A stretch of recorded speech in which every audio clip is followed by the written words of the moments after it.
मला सुद्धा काहीतरी संरक्षण गाडी वगैरे आगे मागे होती, ती पण काढून घेतलेली आहे. मी आता गाडीमध्ये दांडकं ठेवलंय.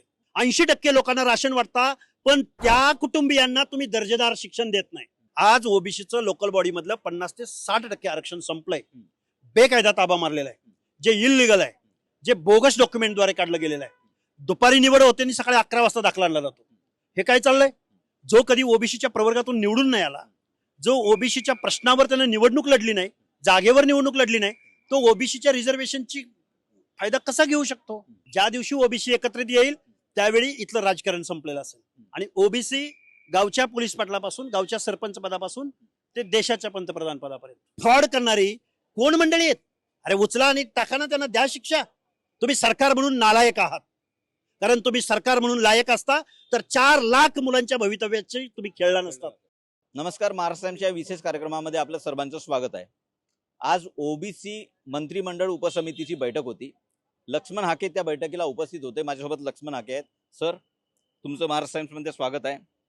आज बैठक होती मंत्रिमंडळ वर्गीकरण उपसमितीची. नेमके काय निर्णय झालेत, काय विषय चर्चेला आले? निर्णय झाले नाहीत. आम्ही काही प्रश्न मांडलेत. काय प्रश्न आणि ते प्रश्न येऊ घातलेल्या काही दिवसामध्ये सुटतात का, याची आम्ही वाट बघतोय. काय विषय? कारण प्रश्न भरपूर होते. मुळात इथं एक 32 जाती अशा आहेत की ज्यांच्या स्पेलिंग मिस्टेक, नावामधला बदल, या गोष्टीमुळे 32 ओबीसीच्या जाती ह्या आरक्षणाच्या बाहेर आहेत. 100-150 IAS IPS अधिकारी झाले असते. त्या मुलांवरती तर अन्याय झालाच. IIT IIM तर पुढचा विषय आहे. त्या लोकांचा एक पहिला माझा प्राधान्याने प्रश्न होता. दुसरा प्रश्न क्रिमिलियरच्या बाबतीतला होता. तिसरा प्रश्न लोकल बॉडीज मध्ये ओबीसीच्या आरक्षणावरती बेकायदा ताबा मारण्याचं काम शासनाच्या संरक्षणामध्ये कसं चालू आहे, त्याची मी पूर्ण आकडेवारी या 5-6 मंत्र्यांच्या समोर मी मांडण्याचा प्रयत्न केला. भुजबळ साहेब होते, बावनकुळे साहेब होते, संजयजी राठोड होते, अतुलजी सावे होते, गणेशजी नाईक होते. हे जवळजवळ 6 मंत्री ओबीसीचे उपस्थित होते. आणि ओबीसीचे प्रश्न, ओबीसीची मंडळ, निवडणुकीला सामोरं जाण्यापूर्वी 18 जातींच्या महामंडळांची घोषणा केली गेली. ना त्यांना अध्यक्ष भेटला, ना त्यांना कार्यालय भेटलं, ना त्यांना पिऊन भेटला, ना त्यांना बजेट भेटलं, ना त्या समाजाचे प्रश्न सुटले, ना त्यांना काय कशासाठी घोषणा केली होती. म्हणजे निवडणुका आल्या की तुम्हाला ओबीसी आठवतो का? निवडणुका आल्या की तुमचा ओबीसी सेलचा प्रमुख ऍक्टिव्ह होतो का? काय चाललंय नक्की? म्हणजे ओबीसीला बेदखल केलंय का तुम्ही? तो विखुरलेला आहे म्हणून, तो एकत्रित येत नाही म्हणून, किंवा तो राजकीय आपला इन्फ्लुएन्स दाखवू शकत नाही म्हणून? मला वाटतंय ओबीसीच्या बाबतीमध्ये हे सरकार, इथले विरोधी पक्ष, इथले आमदार खासदार ओबीसीच्या प्रश्नावर मुग गिळून गप्प बसलेले. मग एवढे आमदार करतात काय नेमकं? कोणीही बोलायला तयार नाही. आज ओबीसीचं लोकल बॉडी मधलं 50 ते 60% आरक्षण संपलंय. बेकायदा ताबा मारलेला आहे, जे इलिगल आहे, जे बोगस डॉक्युमेंटद्वारे काढलं गेलेलं आहे. दुपारी निवड होते आणि सकाळी 11 वाजता दाखला आणला जातो. हे काय चाललंय?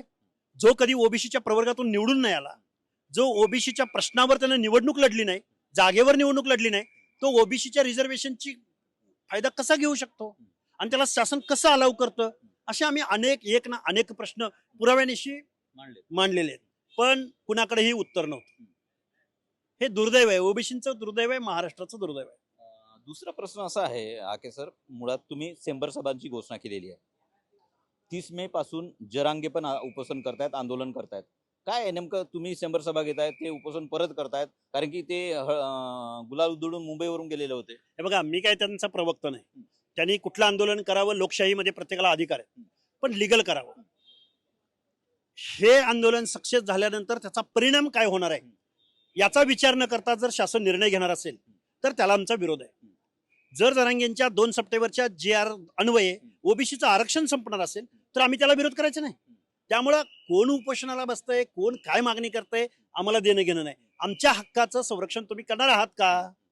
नाहीतर आम्हाला मग पुढचं आमचं प्रबोधन, ओबीसी संघटन, आम्हाला कल्पना आहे 450 जाती, त्यांना एकत्र आणणं अवघड आहे. पण ज्या दिवशी ओबीसी एकत्रित येईल त्यावेळी इथलं राजकारण संपलेलं असेल. आणि ओबीसी गावच्या पोलीस पाटलापासून, गावच्या सरपंच पदापासून ते देशाच्या पंतप्रधान पदापर्यंत, जे नॉर्थ मध्ये होतं, जे साऊथ मध्ये होतं, ते फुले शाहू आंबेडकरांच्या जन्मभूमीमध्ये, कर्मभूमीमध्ये, ज्या महाराष्ट्राला पुरोगामी म्हटलं जातं त्या महाराष्ट्रामध्ये आम्ही बहुजन आणि reservation as per constitution, as per legal, रिझर्वेशनची पॉलिसी काय, वेलफेअरची पॉलिसी काय, सोशल असिस्टन्स काय, याच्यावरती जर शासनाला भूमिका घ्यायची नसेल तर आम्ही त्यांना दाखवून देऊ की तुम्ही चुकीचं काम करताय, तुम्ही बेकायदा काम करताय, तुम्ही ओबीसीला दिशोधडीला लावण्याचं काम करताय, हे आम्ही वास्तव इथल्या सरकारला दाखवून देऊ. आपण आता मंत्रालयात आहोत, मंत्रालयात चर्चा करतो आहोत. मुळात मनोज जरांगे पाटील हे वाशीमध्ये आले. वाशीमध्ये उपमुख्यमंत्री तत्कालीन एकनाथ शिंदे गेले, गुलाल उधळला. नंतर परत एकदा उपोषणाचं हत्यार उपसून आझाद मैदानात आले. आता परत एकदा उपोषण, नेमकं काय चाललंय काय? हे बघा, मला त्यांनी काय करावं याच्याशी मला जास्त इंटरेस्ट नाहीये. मुळात काय असतं, ज्यावेळी एखाद्या खूप मोठ्या समूहाला न्याय देणारी व्यक्ती, तिचं शिक्षण किती, तिचा वकूफ किती, त्याचं नॉलेज किती, त्यांचा इतराबद्दलचा रिस्पेक्ट किती, अप्रोच किती, त्यांना संविधान किती कळलंय, ते इतरांच्या नेत्यांना, महाराष्ट्राच्या मुख्यमंत्र्याला जो माणूस आई बहिणीवरनं शिवी देतो, त्या माणसाकडून तुम्ही काय अपेक्षा करताय? आम्ही आमच्या हक्क अधिकाराचं संरक्षण करण्यासाठी आम्ही लिगल भाषा बोलतो, आम्ही संविधानाची भाषा बोलतो, आम्ही कायद्याची भाषा बोलतो, आम्ही ओबीसीच्या संरक्षणाची भाषा बोलतो. आम्ही असं कुठं कुणाला टार्गेट केलंय का? कमरेखालची भाषा बोललो का? महाराष्ट्राचा तो स्तर आहे का? या प्रश्नावरती पण बात झाली पाहिजे ना. कोणही इथला सत्ताधारी वर्ग, मुख्यमंत्री, उपमुख्यमंत्री, मंत्रिमंडळातले जबाबदार सदस्य या गोष्टीला विरोध करत नाहीत. आणि ओबीसीच्या अनाथ माती कालवण्याचं मात्र काम होतंय, हे यांना कळत नसेल. हे ठरवून खूप मोठं षडयंत्र आहे की आरक्षण संपवण्याच्या धोरणामागं ही सगळी मंडळी गुंतलेली आहे. मनोज जरांगे पाटील, या तुम्हाला प्रश्न विचारतो यासाठीच कारण की मनोज जरांगे पाटील आझाद मैदानावरून गुलाल उधळून गेले होते. त्यांनी म्हटलं होतं हैदराबाद गॅजेट लागू केलंय, माझ्या तरुणांवरती खटले. मला एका प्रश्नाचं उत्तर द्या. हैदराबाद गॅजेट कधीच आहे? निजामाची सत्ता कधी होती? स्वातंत्र्यपूर्व कालखंडामध्ये. आता कुठलं वर्ष चालू आहे? 2026. 2026 मध्ये एखाद्या कम्युनिटीनं जर आरक्षणाची मागणी केली तर त्याच्यावर विचार करण्यासाठी state backward commission, central backward commission आहे ना. तुम्हाला निजामाचा आधार आणि पुरावा का घ्यावा लागतो? लिटरेचरचा एक पार्ट असू शकतो, पण त्या लिटरेचरमध्ये, त्या निजामाच्या गॅजेटियरमध्ये, हैदराबादच्या गॅजेटियरमध्ये असं कुठं लिहिलंय की ही कम्युनिटी बॅकवर्ड आहे म्हणून, यांच्यावरती सोशल डिस्क्रिमिनेशन झालं म्हणून, यांच्यावरती सामाजिक दुजाभाव झाला म्हणून? कुठल्या गॅजेटियरमध्ये लिहिलंय? रेव्हेन्यूची नोंद म्हणजे मागासवर्गीय, कुणी सांगितलं? कुठं सांगितलं? कुठल्या गॅजेटियरमध्ये लिहिलं गेलंय? आणि तो धागा पकडून तुम्ही ओबीसीच्या लिस्टमध्ये त्यांना टाकताय. मनोज जरांगे पाटील बेकायदेशीर मागणी आहे, बेकायदा GR काढले जात आहेत. सुप्रीम कोर्टाच्या 650 पानाचा जजमेंटचं उल्लंघन लोकनियुक्त सरकारकडून केलं जात आहे की ज्या सरकारवरती महाराष्ट्राच्या 13-14 करोड जनतेच्या दायित्वाची जबाबदारी आहे. तुम्ही GR काढत असताना ओबीसी वरती, छोट्या घटकावरती त्याचा काय परिणाम होणार आहे याची जर तुम्हाला कल्पना नसेल, आणि कल्पना असून जर तुम्ही कुणाला बळी पडत असाल, तर तुम्ही महाराष्ट्राच्या त्या जबाबदारीच्या पदावर राहण्यास लायक नाही आहात. तुम्ही लोकशाहीच्या ज्या जनतेच्या मतावर तुम्ही निवडून दिलेला आहे, तुम्ही आमच्या हिताचं संरक्षण करू शकत नाही. हे सरळ आहे. सरळ मी सत्ताधाऱ्यांवर आरोप करतोय. विरोधकांना तर यामध्ये इंटरेस्ट नाही. त्यामुळे विरोधक कोण आहे आता महाराष्ट्रामध्ये हेच मुळात दुर्बिणीनं शोधावं लागेल. कारण प्रत्येक पक्षाचा आमदार, खासदार उठतोय आणि सत्ताधाऱ्यांच्या सावलीला जातोय. अरे या प्रश्नावर बोलणार कोण? शेतकऱ्यांच्या प्रश्नावर बोलणार कोण? दलितांच्या प्रश्नावर बोलणार कोण? आदिवासींच्या प्रश्नावर बोलणार कोण? ओबीसींच्या प्रश्नावर बोलणार कोण? भटक्यांच्या प्रश्नावर बोलणार कोण? आता नीटची पेपर फुटी झाली, त्या पेपर फुटीवर कोण बोलणार? 3-4 लाख मुलं त्या परीक्षेला बसतात. घोटाळा उघडकीस येतो. अरे कोण आरोपी आहेत? का घडलं? कशामुळे घडलं? तुमच्याकडे काही यंत्रणा नाही? तुमच्याकडे गृह विभाग नाही? तुमच्याकडे गुप्तचर विभाग नाही? 4 लाख मुलांच्या भवितव्याशी खेळणारे, फ्रॉड करणारी कोण मंडळी आहेत? अरे उचला आणि टाका ना, त्यांना द्या शिक्षा. तुम्ही सरकार म्हणून नालायक आहात. कारण तुम्ही सरकार म्हणून लायक असता तर 4 लाख मुलांच्या भवितव्याची तुम्ही खेळला नसता. 100 सभांचं नियोजन केलंय तुम्ही, त्याची घोषणा केली आहे मनोज जरांगेच्या आमरण उपोषणाच्या पूर्वी. काय एजेंडा असणार आहे, हेच विषय त्या सभेमध्ये येतील काय? जातनीय जनगणना झाली पाहिजे. जिसकी संख्या जितनी भारी उसकी उतनी सत्ता में भागीदारी. एक मिनिट थांबवतो, कारण की लोकसभेमध्ये अमित शहा यांनी म्हटलं होतं की यावर्षी घरगणना आहे आणि पुढच्या म्हणजे 2027 मध्ये जातनीय जनगणना. हे खोटं बोलतायत. हे खोटं बोलतायत.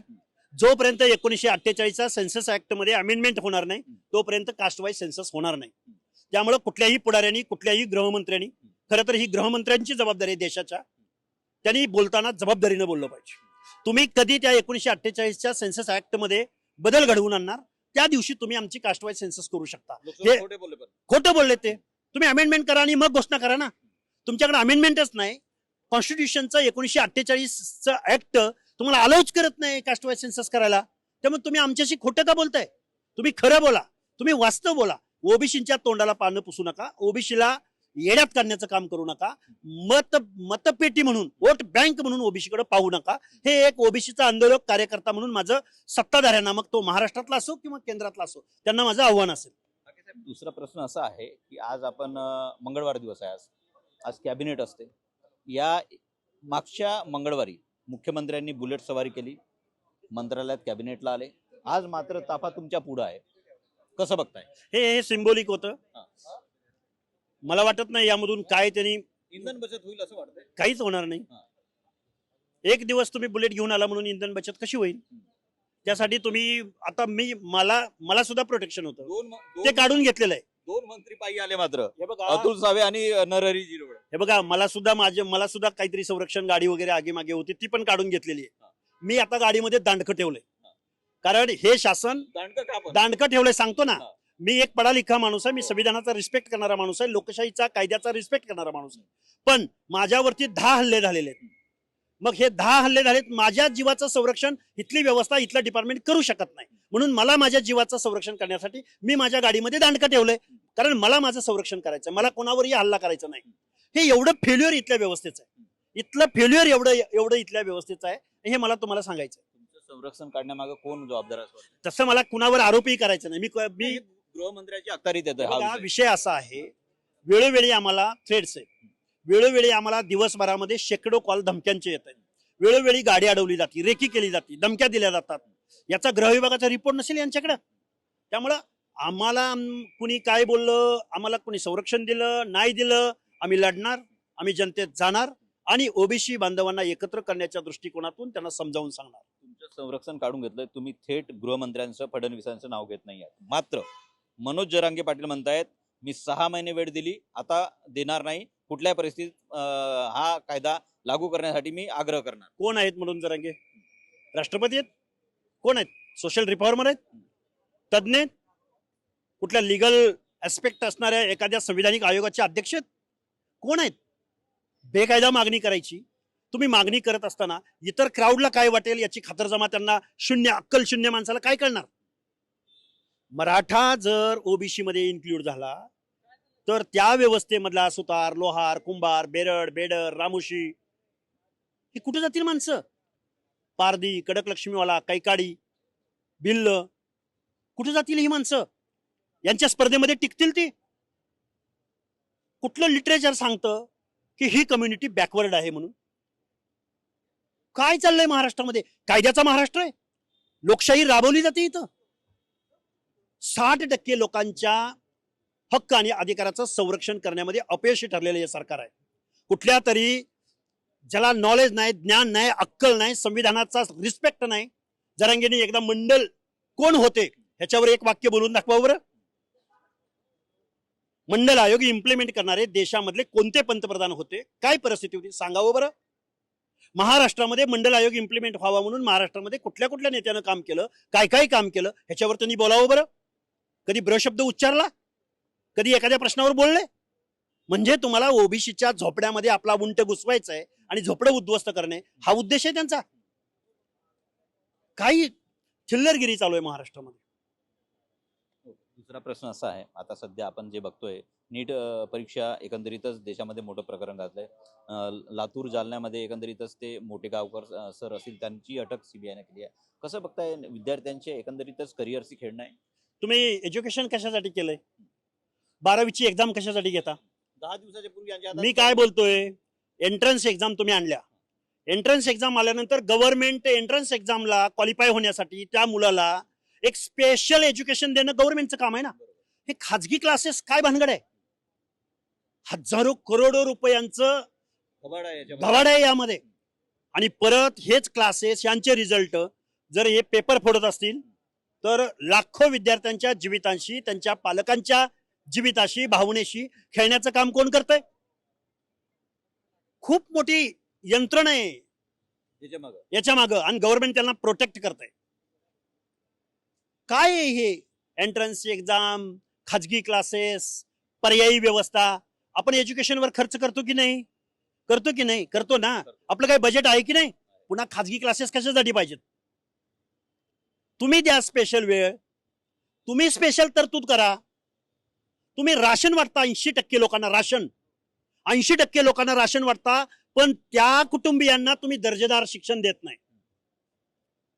म्हणजे तुम्हाला राशन देऊन तू करून खा आणि झोप, पण तुझी लेकरं शिकली नाही पाहिजे, तू नाही शिकला पाहिजे, आणि तू जागा नाही झाला पाहिजे, तू आम्हाला चॅलेंज नाही केलं पाहिजे. हे धोरण आहे का राशन वाटण्यामागं? काय चाललंय नक्की? लाडकी बहीण योजनेवर 30 ते 35 हजार कोटी रुपये वर्षाला खर्च होतात, पण ओबीसीच्या भटक्यांच्या मुलांना जिल्ह्याच्या ठिकाणी वसतिगृह मिळत नाही. कुणी सांगितलं होतं तुम्हाला लाडक्या बहिणीला 35,000 कोटी रुपये द्यायला? एक हायवे, एक नॅशनल हायवे जर बघायचं म्हणलं तर लाखो करोडोंचं बजेट असतं. झाला पाहिजे नॅशनल हायवे, झाला पाहिजे वरळी सी लिंक, झाला पाहिजे कोस्टल रोड, झाला पाहिजे अटल सेतू, झाला पाहिजे लिंकिंग रोड जो आता झालेला मिसिंग लिंक. अरे पण सर्वसामान्य माणसाला, गावगाड्यातल्या परद्याला, भटक्याला, जोशाला, कुडमड्या जोशाला जमिनीशी समांतर पालामध्ये राहतोय तो. त्यांना कुठलं स्वच्छतागृह असेल, त्यांच्या लेकीबाळीच्या आरोग्याची समस्या काय असेल, त्यांची लेकरं बाळं कुठल्या कॉलेजमध्ये, कुठल्या हायस्कूलमध्ये, कुठल्या शिक्षण संस्थेत शिकत असतील, सांगावं बरं. डॉक्टर बाबासाहेब आंबेडकर बोलले होते, व्यवस्थेतल्या शेवटच्या घटकापर्यंत ही व्यवस्था आम्हाला न्यायची आहे. नेलं या लोकांनी. बदमाश लोक आहेत, बदमाश. आम्ही हे बोलतोय, हे वास्तव बोलतोय. एक दिवसही आम्ही घरी थांबत नाही. ज्याला संविधानाची अक्कल नाही, ज्याला इतरांचा रिस्पेक्ट माहिती नाही, ज्याला विजयंती म्हणजे कोण माहिती नाही, ज्याला अदर बॅकवर्ड क्लासेस का म्हणतात हे माहिती नाही, ज्याला रिझर्वेशन का दिलं गेलंय, कुणाला दिलं गेलंय, कधी दिलं गेलंय आणि कुठल्या माणसानं या मागं काम केलंय हे ज्याला माहिती नाही, त्या माणसाकडून तुम्ही काय अपेक्षा करताय हो? पण सत्ताधारी वर्ग की ज्याच्यावरती ह्या 13-14 करोड महाराष्ट्राच्या दायित्वाची जबाबदारी टाकले, त्यांनी तरी व्यवस्थित वागलं पाहिजे. काही जी आर काढता तुम्ही, ओबीसीचं आरक्षण संपवता तुम्ही. एक उदाहरण सांगतो तुम्हाला लोकल बॉडी मधलं. दौंडमध्ये एक दुर्गादेवी जगदाळे नावाच्या नगराध्यक्ष झाल्या. त्यांचं ब्लड रिलेशन हे नेपाळच्या राजघराण्याशी आहे.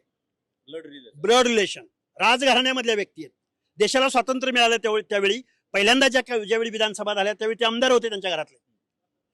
ते ओबीसीचा दाखला काढून नगराध्यक्ष पदाची निवडणूक लढवतात आणि नगराध्यक्ष होतात. हे काय गौड बंगाल आहे? काय सोशल डिस्क्रिमिनेशन झालं असेल त्यांच्याबरोबर? काय सामाजिक दुजाभाव झाला असेल? काय अन्याय झाला असेल त्या कुटुंबियावरती जात म्हणून? अरे सरळ सरळ तुम्ही ओबीसीचं आरक्षण उद्ध्वस्त करताय. इथल्या विजयंतीला, इथल्या ओबीसीला देशोधडीला लावताय, कायदे बनवताय, आणि आम्ही 50-60% लोकांनी मूग गिळून गप्प बसलोय. आमचे नेते बोलत नाहीत, आमचे आमदार बोलत नाहीत, आमचे मंत्री बोलत नाहीत, आमच्या बाजूने सरकार बोलत नाही. यामधून ही कोंडी आम्ही निश्चित फोडणार. तुम्ही 100 सभा बोलताय, त्या 100 सभामधून आम्ही प्रबोधन करणार. आम्हाला खात्री आहे हे 450 जातींचा हा ओबीसी प्रवर्ग आहे, याच्याबरोबर SC ST प्रवर्ग आहे. या लोकांना जर आम्ही एकत्र आणलं तर या कारखानदाराच्या तावडीतून आम्ही महाराष्ट्र सोडवू. एक हलका फुलका प्रश्न विचारतो. तुमची जी मतं मनोज जरांगे संदर्भात आहेत, तशीच मतं ऍडव्होकेट गुणरत्न सदावर्ते यांची पण आहेत. काय बोलणं वगैरे होतंय? बोलणं कधीतरी लिगल ऍस्पेक्ट वरती आम्ही करतो फोन. एखाद्या वकिलाकडं, एखाद्या कायदे तज्ज्ञाकडं आम्हाला जी गोष्ट माहिती नाही ती आम्ही विचारू शकतो. व्हाय नॉट? होतं, आधीमध्ये होतं. मित्र आहेत ते आमचे. आम्हाला लिगली कोणाची काही माहिती हवी असेल, जर आम्हाला कोणाला प्रशासनातली माहिती हवी असेल तर आम्ही रिटायर्ड ऑफिसर्सना फोन करतो. आणि काय वावगं काय त्यामध्ये? दुसरा आणखी एक हलका फुलका प्रश्न आहे. मध्यंतरी तुम्ही बावनकुळेंची बंगल्यावरती भेट घेतली होती, त्यावेळी मी तुम्हाला प्रश्न विचारला होता, आगामी स्थानिक स्वराज्य संस्थांच्या निवडणुकीत किंवा विधान परिषदेच्या निवडणुकीत किती चान्स आहे, काही गुड न्यूज आहे का कुणाला? तुमच्यासाठी? तुम्ही म्हणाला होता, तुम्ही त्याचं खंडन केलं होतं. आता 16 ते 17 जागांसाठी परत स्थानिक स्वराज्य संस्थांच्या निवडणूक आहेत. हे बघा, लक्ष्मण हाके लढणारा कार्यकर्ता आहे, भिडणारा कार्यकर्ता आहे, रस्त्यावर उतरणारा कार्यकर्ता आहे. कुणाच्या तरी लांगुल चालून करून, कुणाच्या तरी पक्षाचं सदस्यत्व घेऊन पेलेल का आम्ही? आमचे प्रश्न मान्य जे करतील. करेक्ट कार्यक्रम होत आहेत. स्थानिक स्वराज्य संस्थांच्या निवडणुका घोषित झाल्यात तर करेक्ट कार्यक्रमांना सुरुवात झाली आहे. हे बघा, एक दिवस जनता हातात कायदा घेईल. एक दिवस तुम्ही सत्तेवर, पैशावर, ताकदीवर निवडणुका जिंकत असाल, सामान्य माणसं एक दिवस रस्त्यावर उतरतील. हे मी निश्चित जबाबदारीने सांगतो. आणि लक्ष्मण हाके विधान परिषद राज्य सोडून द्या हो, लढणारा माणूस आहे मी. यांच्या त्या प्रक्रियेमध्ये मी कुठं बसणार? आणि एखाद्या पक्षाने द्यायचं ठरवलं त्याला मी पेलणार आहे का? पण जो माणूस हे धारिष्ट्य दाखवेल, जो माणूस हे डेअरिंग करेल, त्यांना मात्र आम्ही महाराष्ट्रातला 50 ते 60% लोकांचे प्रश्न त्यांच्या समोर घेऊन जाऊ, प्रश्न सोडवू आणि त्याचं मायलेज पण त्यांना देऊ. हा हिंमत कुणाची? ज्याच्याकडे हिंमत आहे त्यांनी यावं. ज्यांना 60% ओबीसीचा कैवार घ्यायचा आहे, ज्यांना 70, 75, 50, 60, 10, 15 आमदारकीच्या गाड्या ह्यांच्या थांबलेत ना, त्यांचा आकडा आम्ही सत्तेपर्यंत 145 पर्यंत घेऊन जाऊन दाखवू. शेवटचा प्रश्न आहे, पहिली सभा कुठून?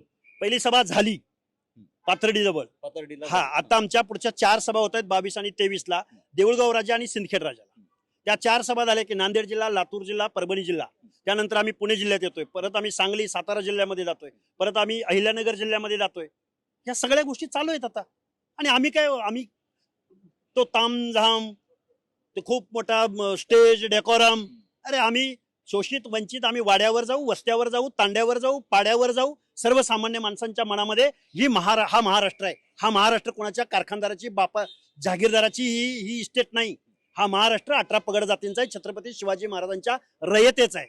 या सगळ्या माणसांना जोपर्यंत हा महाराष्ट्र सामावून घेणार नाही, तोपर्यंत सर्वसमावेशक महाराष्ट्र होऊ शकणार नाही. एकंदरीतच बघितलं गेलं तर आगामी स्थानिक स्वराज्य संस्थांमध्ये मला कुठली स्पेस नाही किंवा मी लढणारा कार्यकर्ता आहे असं लक्ष्मण हाके यांचं म्हणणं आहे. मी कुमार टेंबरे, महाराष्ट्र टाइम्स ऑनलाईन, मुंबई.